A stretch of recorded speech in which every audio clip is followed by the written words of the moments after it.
이용주 뉴스캐스터와 함께합니다. 어서 오세요. 안녕하세요. 촉촉한 월요일입니다. 그러니까요. 예.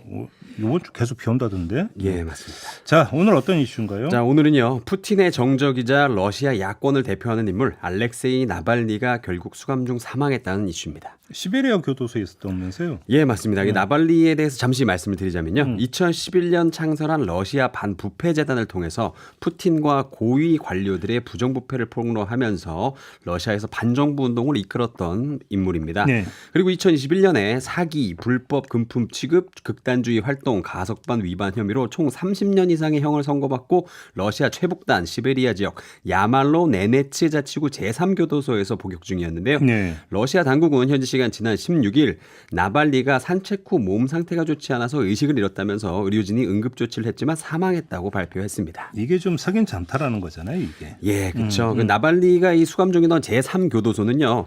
북극의 늑대라는 별명을 가지고 있습니다.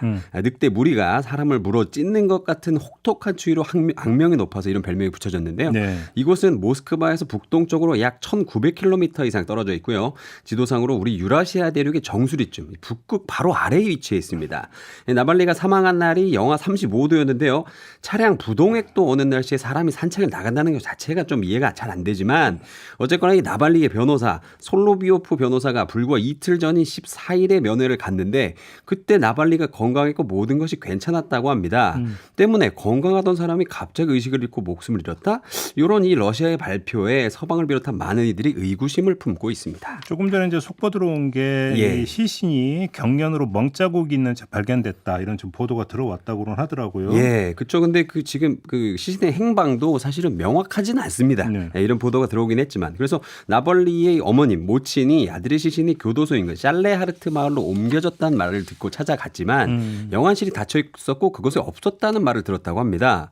나발리 모친은 교도소 관계자에게 검시가 끝난 뒤에 아들의 시신을 넘겨받을 수 있다는 말을 들었지만 1차 검시에서 사인이 결론이 나지 않아서 2차 검시해야 된다고 말을 했다고 하는데요. 네. 하지만 정작 시신이 있는 곳은 어딘지 제대로 알려주진도 않았다고 합니다. 근데 또 방금 말씀하신 것처럼 오늘 새벽에 들어온 소식으로는 실제로 나발리 시신이 살레하르트 마을 병원에 안치되어 있었다. 이런 보도가 나오기도 했습니다. 근데 이 시신에 멍자국이 있었다는데 아마 심폐소생술을 시도한 정황이 아닐까 이렇게 유럽은 좀 보고 있는 것 같습니다. 아무튼 근데 그 죽인 걸로 그러니까 많은 사람들이 지금 이제 해석을 하고 있는 거 아닙니까? 그렇죠. 그 러시아의 또 다른 인권운동가 블라디미르 오세키는 러시아의 정보기관인 연방보안국 FSB 당국자 2명이 이번 나발리 사망이 발표되기 이틀 전에 감옥을 방문해서 CCTV와 이 녹화장치 일부를 끊었다고 또 주장을 하고 있습니다. 네. 또 미국 더 타임스는 이번에 이 나발리 사망에 대한 러시아 당국의 논평 속도가 너무 놀랍도록 빠르다고 보도를 하기도 했는데요.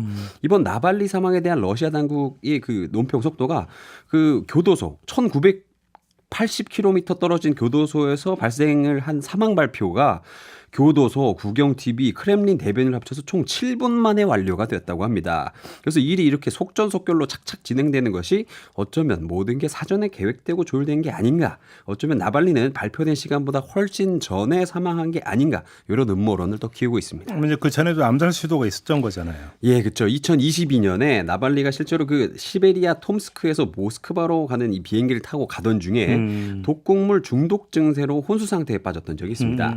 나발리가 비행기를 타기 직전에 공항 카페에서 차를 마셨다고 하는데 갑자기 기내에서 땀을 흘리다가 화장실에 가서 의식을 잃었어요. 그래서 결국엔 독일 베를린에서 치료를 받아서 의식을 회복했었는데요. 독일 병원 조사 결과 나발리가 소련 시대의 신경작용제인 노비초크에 중독된 것으로 드러나기도 했습니다. 그래서 한때 그 러시아에서 함부로 차를 마시면 안 된다. 이런 뼈 있는 농담이 전 세계적으로 유행하기도 했었는데요. 예. 사실 나발리 외에도 푸틴 정권에 찍힌 사람들이 의문사한 사례가 조금 있습니다. 2006년 11월에는 러시아 연방보안부 요원이었던 알렉산드르 리트비넨코가 영국에 망명한 뒤에 런던의 한 호텔에서 고농도 방사성 물질인 폴로늄 210을 든 차를 마신 뒤에 사망을 했고요. 또 최근에는 무장 반란을 일으킨 프리고진 이 바그너 그룹 수장이 전용기를 타고 이동하던 중에 비행기 추락 사고로 숨졌던 일도 있었습니다. 그러니까요. 당국은 당연히 아니라고 하는 거고 이거야. 예, 크렘린국은 무조건 아니다. 이런 주장이 과정에 대해서 그럼 뭐 우리가 용납할 수 암살했노라라고 얘기하는 네. 내가 어디 있겠어요? 네. 없겠죠. 예. 그래서 지금 하지만 서방은 대체로 이 나발리 사망을 의문사로 좀 보고 있고 책임을 푸틴 대통령에 돌리고 있는 모양새입니다. 네. 그래서 조 바이든 대통령은 푸틴은 우크라이나 등 다른 나라의 국민을 공격할 뿐 아니라 자국민을 상대로도 끔찍한 범죄를 저지르고 있다고 또 비판을 했고요. 또 옌스 스톨텐베르크 이 나토 남무총장도 러시아는 그의 죽음에 대한 모든 질문에 답해야 된다. 이렇게 또 밝혔습니다. 이게 대선하고 연관이 있다고 봐야 될까요? 나발리의 죽음이? 또 공교롭게도요. 다음 달 15일부터 17일까지 러시아 대선이 치러집니다. 또 푸틴 대통령 지지도가 높아서 사실은 이 당선이 확실시된다는 게 대체적인 전망이긴 합니다만. 아니 그러니까. 예. 근데 뭐 또 죽이기까지 아닌 거잖아요. 또 확실하게 예. 자 그래서 근데 또 이 러시아 전국 32개 도시에서 나발리 추모 행렬이 또 이어지고 있습니다. 네. 이 과정에서 400명 이상이 체포 구속이 되고 있어서 이 사태가 과연 다음 달 러시아 대선에서 어떤 영향을 미칠지 좀 지켜봐야 될 것 같습니다. 지금은 21세기인데, 예. 그죠? 20세기에서 많이 보던 그런 장면들이 거의 비스무리하게 지금 나타나고 있다는 걸 이걸 도대체 우리가 어떻게 받아들여야 되느냐 이런 문제가 있는 것이겠죠. 예. 알겠습니다. 마무리하죠. 이영주 캐스터와 함께했습니다. 고맙습니다. 감사합니다.